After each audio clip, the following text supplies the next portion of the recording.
Hey everyone, and welcome to the 10th video on D-block chemistry. And we're going to pick up this part directly where we left off the last part and answer the question of will it be high or low spin. In fact, we're going to be going into a bit more detail because both high and low spin complexes exist. So we're going to be looking at what contributes to the decision making of whether something is high or low spin and how we can calculate whether it's high or low spin. We're also going to be looking at some general trends that will give you an indication of how you can estimate or predict whether something's going to be high or low spin. And then at the end, we'll look at how we can use the crystal field stabilization energy that was introduced in the last video to predict why certain complexes will be tetrahedral or octahedral. So at the end of the last lecture, you'll remember we were looking at D4 complexes and trying to work out if the fourth electron would end up going into the T2G orbital and pairing up, or going in an EG orbital and staying unpaired. Now, as I alluded to in the first slide, we can get both high spin and low spin complexes, and it depends on the sort of relative magnitudes of the delta O, so the splitting energy of the octahedral complex, and what's called P, which is the pairing energy. So if the crystal field splitting energy is larger than the pairing energy, then you'll end up with this low spin complex here. That's because it's more favourable for it to pair up because it costs less energy than to make the jump to an EG orbital.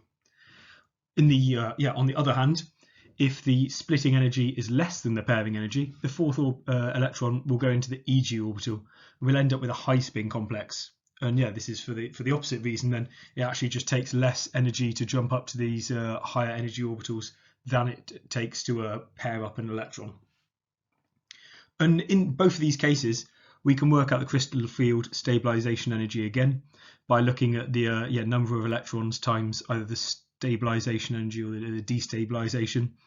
And in the case of a low spin complex, we also have this term P, which, as I said, is the pairing energy.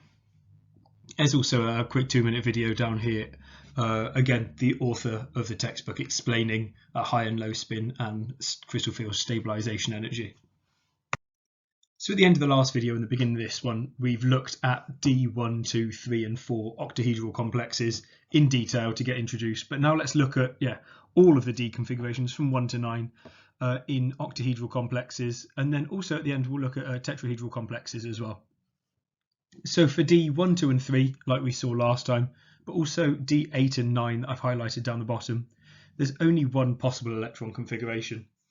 This is because there are either enough orbitals or so many electrons that whichever way you fill them, so if you tried either filling all of the T2G orbitals first and then putting the rest of the electrons in the EG, or if you filled every orbital with one electron then filled up the rest, you'd end up with the same. Like, there is no question of should I pair up the electron or should I put it in a different orbital. For D4, 5, 6 and 7 octahedral complexes, this is where we see high spin and low spin arrangements that are possible. And there are examples here. So we looked at D4, you can either put one electron in the EG or pair it up in the T2G. You have the same thing for D5 then. You can either put them both in the EG or pair them both up. And there is no sort of in between with D5 where there's one in the EG and one paired together, because the values of delta O and P are always the same. Is either it's more favourable to pair or it's more favourable to jump to the EG orbital. And we get this for D6 and D7 as well. So it's just D4, 5, 6 and 7 where high spin and low spin are possible. Now with tetrahedral complexes, it's always almost going to form the high spin complex. And this is because the crystal field splitting energy is quite small. So if you remember when we looked at the splitting energies last time, they're not yet drawn relative to each other here. The tetrahedral, like delta T, was only about 4/9 of the value of delta O. So because there's such a small splitting energy between the E and the T2 orbitals, it's always almost smaller than the pairing energy. So if you're doing tetrahedral complexes, just fill it in high spin then. So one electron in each of the orbitals and then start pairing up from the bottom. So what affects whether it can be high or low spin? So we know that it's the balance between delta O and the pairing energy. So we have to look at what changes delta O. And we said in the last video there were things like ligands, so the spectrochemical series. This, remember, I said I'd give you in the exam. What the central metal ion is and its oxidation state and where it is in the periodic table. So here's an example of where it can change. So this one's based on the oxidation state. So here we've got cobalt hexaqua 3+, which is D6, and this forms a low spin complex. Whereas if you were to have cobalt hexaqua 2+, which is D7, that would be a high spin complex. And this is because the higher charge, the higher oxidation state of the metal makes delta O larger, therefore it's more favourable to be paired. Whereas at a lower oxidation state, so a lower is 2+ cation this time, the delta O isn't so large, so it's they can be unpaired, it can be high spin.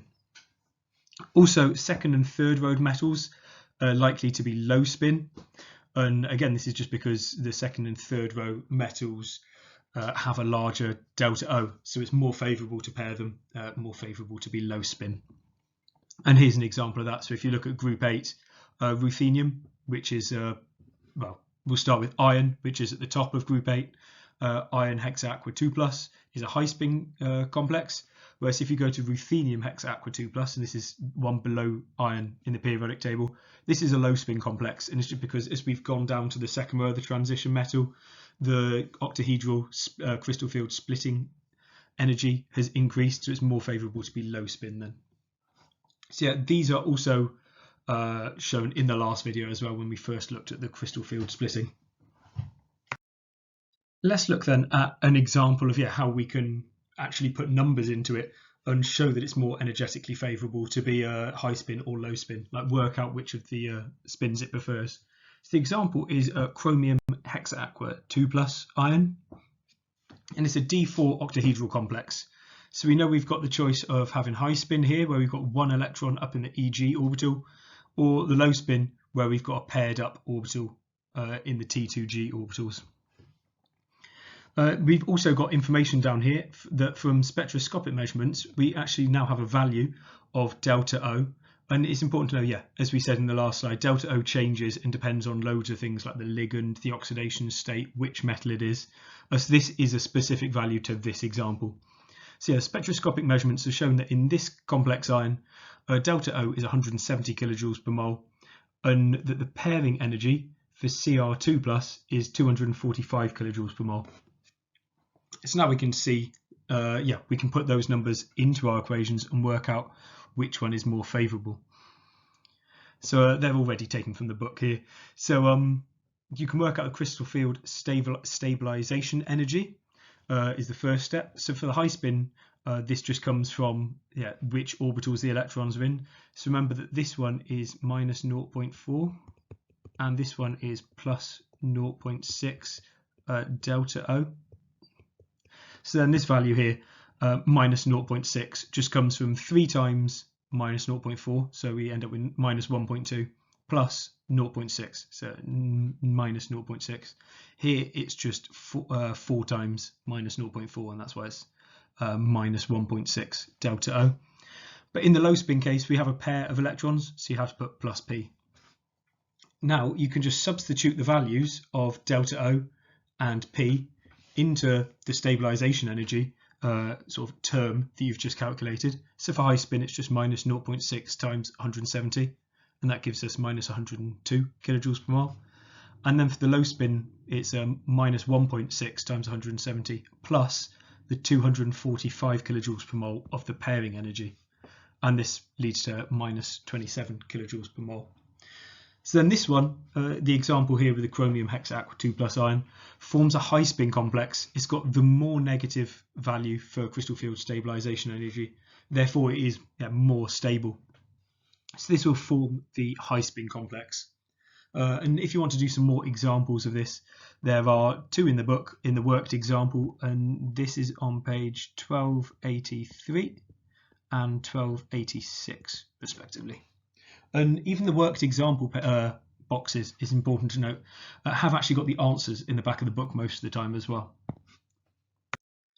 And as a final note on high spin and low spin complexes, let's have a look at what the actual physical effect is, because so far we've just seen that electrons go in different orbitals, but it does have a physical effect on the complex and the metal ion.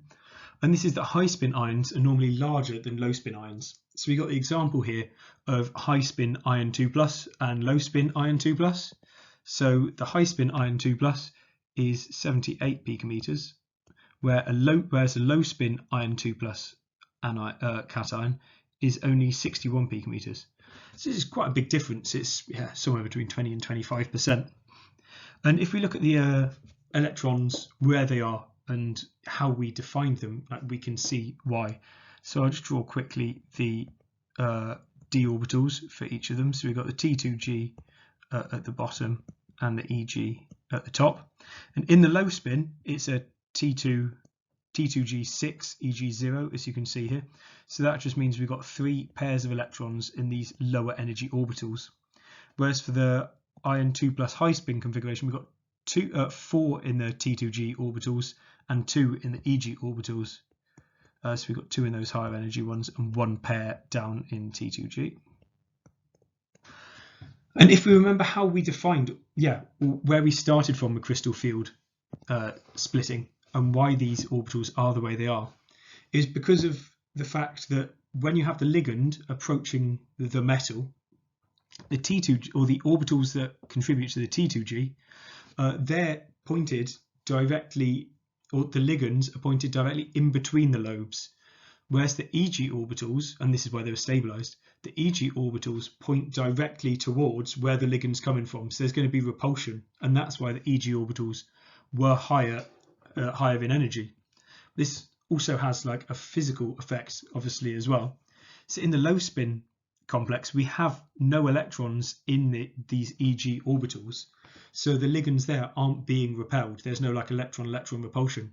Whereas if you look at high spin complexes, they have electrons in these EG orbitals that are facing directly the negative charge of the ligand. So there's going to be repulsion between these EG electrons and the ligand, and that causes the radius to be larger.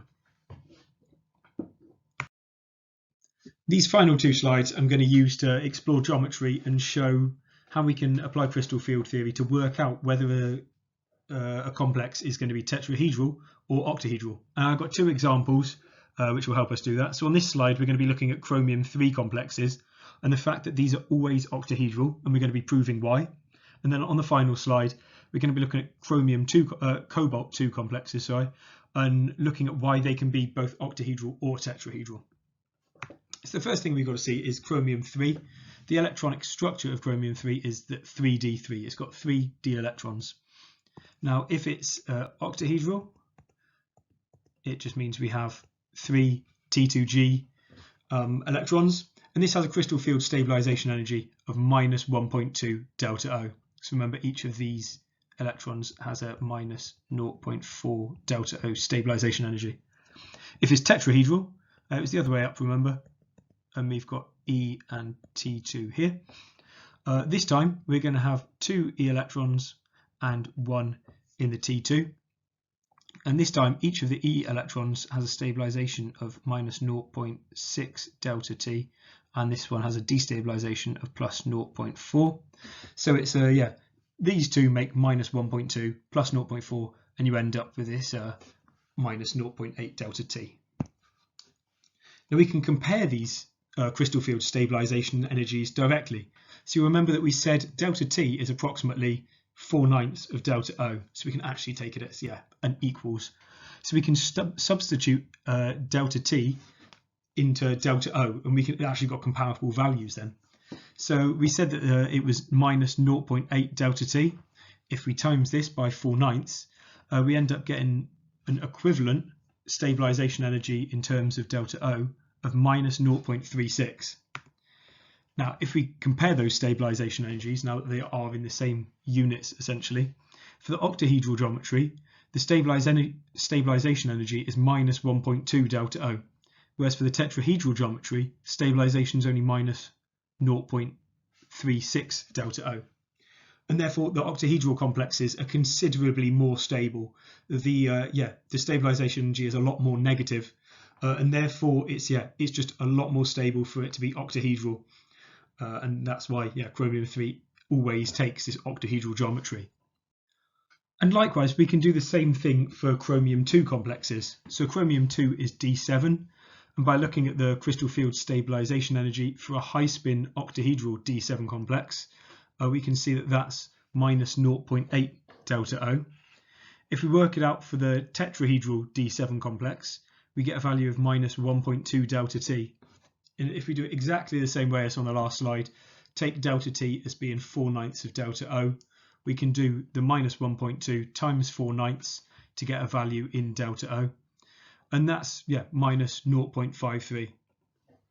So the difference in crystal field stabilization energies between the two geometries is relatively small, like minus 0.8 to minus 0.53. It's quite similar. It's nowhere near as big a difference as we saw for the chromium-3 complexes, and that's why we can get both octahedral or tetrahedral complexes for chromium-2.